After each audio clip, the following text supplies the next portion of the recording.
And time to enter the fast lane with Lane Grindle, the Husker Sports Network. Boy, these baseball seasons, they stretch on so long that a lot of times what you think going into the year changes as the year goes along. I think we thought that Blake Headley would for sure be the third baseman for this team.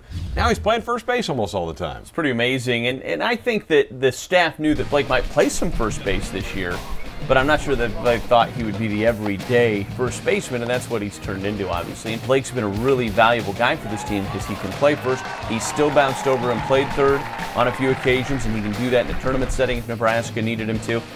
And he's swinging the bat really well, getting more comfortable against left-handed pitching, which could be a big deal moving forward down the stretch here. Speaking of left-handed pitching, this stretch of games the Huskers are in right now, you're going to have some bullpen help, and one of the key guys has been Zack Hirsch. Talk about the development Zack's had in his career. Well, Zack is just an amazing story, really. He came here as a freshman, as a high-ceiling kind of project kind of kid, and really looked like a starter. You look at him, a lefty, 6'4" frame, and it's been the move of the bullpen that really has taken him up a notch.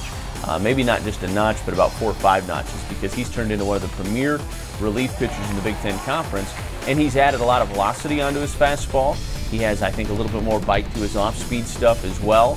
But this is a guy that can go be a situational guy to go get you 1 out, or he can go roll 3, even 4 innings because of his experience as a starter. So he just gives Nebraska such a weapon towards the back part of that bullpen to bridge the way to Josh Rader.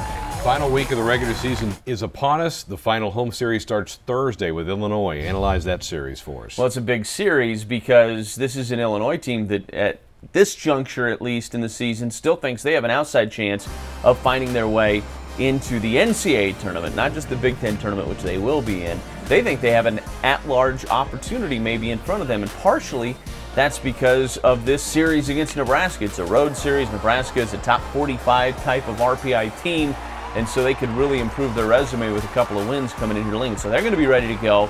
Nebraska's won the first 2 series from them in their first 2 years in the Big Ten Conference.